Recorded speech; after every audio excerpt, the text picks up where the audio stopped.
Natalie had always been a very compassionate girl. From her childhood, it was clear that there was no kinder child.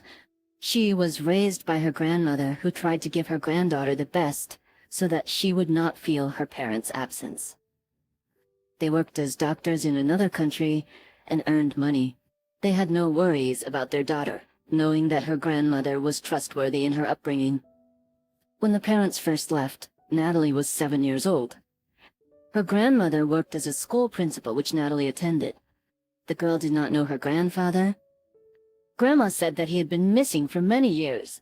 Natalie was well aware that her parents had to go abroad to work, so she did not ask unnecessary questions about when they would return.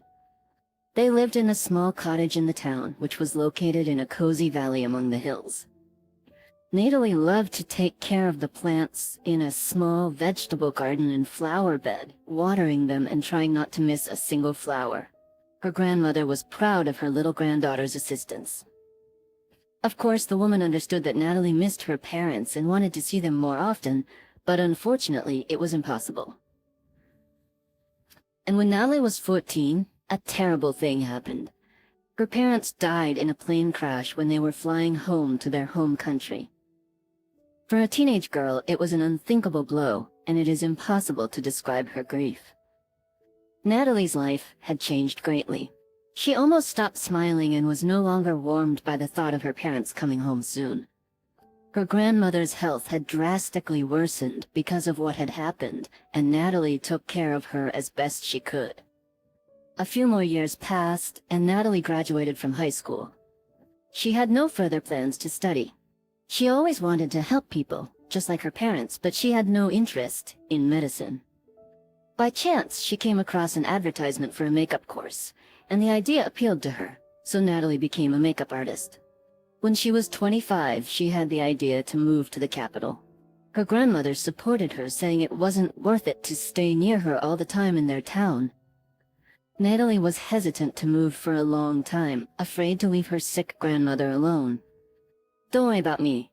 I'll manage, but it's time for you to think about the future. You need to find your place in life and arrange your personal life," her grandmother said.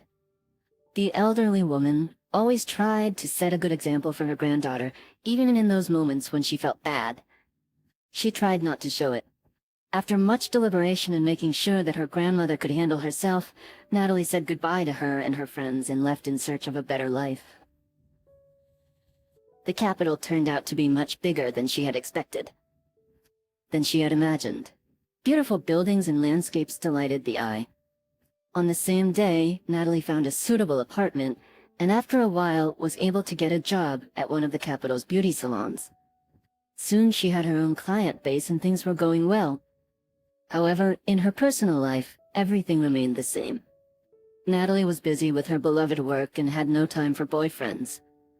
Every weekend, she visited her grandmother, and one day, on her way home, she got a flat tire just a few kilometers from her house. It was raining heavily and Natalie was upset and angry at the world. Little did she know, this was a sign of fate. After opening her umbrella, she got out of the car to examine the wheel and saw a self-tapping screw sticking out. She pulled it out but was unable to drive any further. Natalie got back into her car and began to think about what to do. She remembered there was a spare tire in the trunk, but she didn't know how to change it. She watched several videos on the internet and decided to give it a try. She got out of the car, took the spare tire out of the trunk, and then realized she didn't have the necessary tools. At that moment, an unfamiliar man drove past her. When he saw Natalie in a difficult situation, he decided to help her. He stopped and approached her. "Hello, let me help you," he said. Natalie quickly turned around and saw a handsome man in front of her. He was very tall, so she had to look up at him. "If you don't mind, could you please help me? I got a flat tire, and I have no idea how to fix it. I looked on the internet, but unfortunately I don't have the necessary tools," she explained. At that moment, Natalie felt like a Barbie doll because she lost the power of speech in front of a handsome man and could only speak incoherent words. The man looked at her, surprised, and then went to his car. Natalie noticed that it was a fancy black SUV. After a few minutes, the man returned and began to change the tire. Natalie held an umbrella over him to shield him from the rain. After finishing the job, the stranger prepared to leave. "Wait, please wait a second," Natalie said, quickly running to her car to find her purse. "How much do I owe you? You just saved my life." The man chuckled. "Are you kidding me? I only helped you because you were in trouble, not to make money." Natalie was confused. "Then how can I thank you?" The man smiled. "If you give me your phone number, that would be better than any thank you." Natalie blushed dramatically, feeling embarrassed and flattered by the man's attention. She hastily took a business card out of her purse and handed it to him. "So you're a makeup artist and your name is Natalie," the man said with a smile. "I will definitely call you." "Goodbye." The stranger left and Natalie stood in the rain, stunned by what had happened. When she came to her senses, she realized that she had not even asked for the man's name. She had not even asked his name. Back home, Natalie could only think of her savior. In her dreams, she drifted far ahead. It seemed that the meeting had happened only an hour ago, but Natalie had already planned her whole life around this man. She felt ashamed of her immodest thoughts, and soon she fell asleep. But even in her sleep, the image of the handsome man didn't give her any rest. The next day lasted unimaginably long. Natalie did not move away from the phone, afraid of missing a call from a stranger. However, a day, 2, 3 days passed and the man never called. The woman was overcome by a wave of disappointment. She got ready and went to her grandmother's house in the evening, since tomorrow was her day off. There she took care of the household chores, which had piled up because her grandmother had not been feeling well lately. After completing all the work, Natalie went to bed and fell asleep soundly. Her grandmother admired her sleeping granddaughter, seeing her as the same little girl. She never said so, but in her heart, she was very worried about Natalie, especially because she would soon be 30 years old and still unmarried. The next evening, Natalie drove back to the capital. It was cloudy that day again. On her way to the driveway, she saw an old man sitting on a bench. He was sitting in the beginning rain, wearing a thin overcoat. Natalie could not pass by without helping him. She came closer and asked why he was alone on such a rainy evening. "I just don't have anywhere to go," he replied. "You see, I was in the city for a checkup, and I was discharged a day early, but my family doesn't know about it. Tomorrow morning, my son or daughter is supposed to come for me. The problem is I accidentally dropped my phone in the pond while I was in the park. I wanted to go for a walk after the hospital and get some fresh air before calling my family.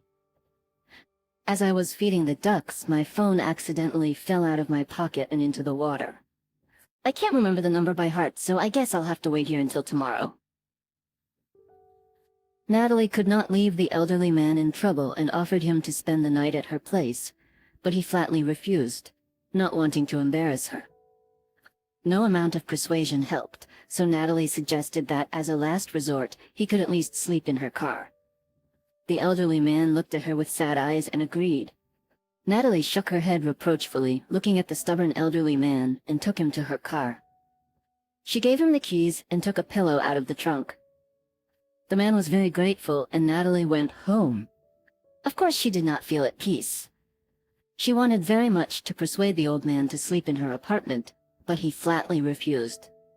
So the woman packed dinner in a container, poured tea, took a warm blanket, and went to the car. She gave it all to the old man and asked him to drop the keys in the mailbox if he left before she woke up.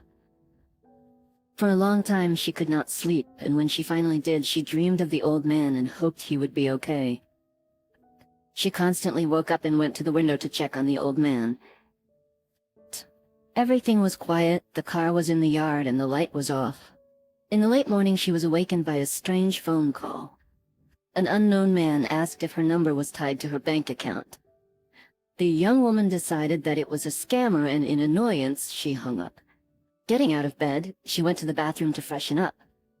When she returned, she found an SMS from the bank which stated that a large sum of money had been transferred to her bank account. Natalie's eyes widened as she counted the number of zeros in the amount. She logged into the mobile bank and confirmed the information. Natalie rushed to the nearest bank branch to inquire about the source of the money. At the bank, they only provided her with the name of the sender. These details were unfamiliar to her. Natalie was completely bewildered, especially when she saw that the sender's last name was the same as hers. Then she remembered the phone call she had received earlier that morning and decided to call back. "Hello, did you call me this morning?" "Hello, yes I did. Did you receive the money in your account? So you're the one who wired me that much money? I wouldn't say it was a very large sum. You deserve a big reward for what you did." The woman had no idea what he was talking about, but the man explained, "You helped my father yesterday, and today my father asked me to thank you." "Are you kidding me?" "I didn't do anything unusual. I'm gonna return your money. And by the way, what's your father's name?" Unfortunately, I didn't even ask yesterday. When the man answered that his name was David Miller, Natalie was very surprised. The old man's name was the same as her grandfather's, who had disappeared many years ago. There were too many surprises and coincidences for one morning, but Natalie had a feeling that there was a hidden story she didn't know yet. So when the man suggested she come to their city and sort it out in person, she agreed. 3 days later, she arrived at their city and was greeted by Mr. Miller's relatives at the railway station. They brought her to a large mansion which she had only seen on television before. At the entrance, she was greeted by the same old man. He welcomed her warmly and called her his granddaughter. Natalie was at a loss for words. The old man noticed her surprise and explained that he had seen her driver's license in the car and knew who she really was. He also mentioned that she looked a lot like her father. "Your grandmother and I divorced a long time ago before you were born. It was my fault, and I don't make excuses for it. I cheated on your grandmother, and she never forgave me. To everyone else, I was simply declared missing. I tried to see her and ask for forgiveness, but she could never forgive me. She also forbade me from communicating with my son." The old man shared this with Natalie. The man told the story and cried. "Imagine what a miracle it is that the world is so vast and you and I somehow magically met. I am so glad I found you, and I am sorry it took me so long." Her grandfather's story was very long, and from it, Natalie understood that she had many relatives and her grandfather still wanted her grandmother back. They talked for a long time. Suddenly, Natalie's phone rang. It was a stranger who had changed her tire. It turned out that he had lost her business card and was very upset. Fortunately, he remembered the name of the beauty salon, and a colleague gave her the number. Natalie breathed a sigh of relief. It turns out her savior had not forgotten her, and his long silence was easily explained. Life began to get better from all sides, and the main thing Natalie realized was that you have to be optimistic. Believe in miracles, and believe that God has good plans for you.